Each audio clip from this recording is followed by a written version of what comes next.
the first matchup of Super Wildcard Weekend, Saturday late afternoon, 4:30 Eastern Time. Then it's Patriots-Bills on CBS. 3 games on Sunday, highlighted by Niners-Cowboys on CBS in the middle game. And then we also have a Monday night game to round out Super Wildcard Weekend, Cards and Rams, 8:15 Eastern on Monday. Charles Davis here to break down the AFC matchups this weekend. And Charles, let's begin with the Raiders and Bengals. Now, we've talked a lot throughout this season about the Raiders because you probably called more Raiders games than anyone nationally.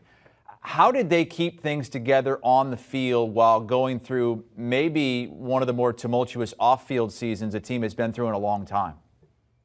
I don't think we can give enough credit to 2 people. And it starts with the general manager, Mike Mayock, and it goes to the interim head coach, Rich Bisaccia. Now, the rest of the staff gets credit as well because they didn't fold or cut bait and run, right? They hung in there with this team as well through some incredibly trying circumstances that we never will downplay because of the seriousness of some of those circumstances. But at the same time, you're trying to complete a 17-game schedule. You're trying to get to the playoffs for the first time since 2016 and only the second time since 2002. How do you get that done? Rich Bisaccia touched every part of that team as the special teams coach. That came into play when he became the interim head coach because they all knew him and trusted him right from day one.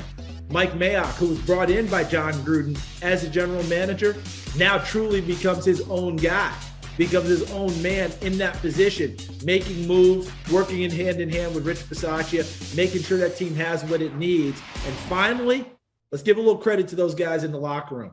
You know, they had so many bumps along the way. In fact, as you mentioned, Chris, I called so many of their games. I was often calling games when there was really serious circumstances.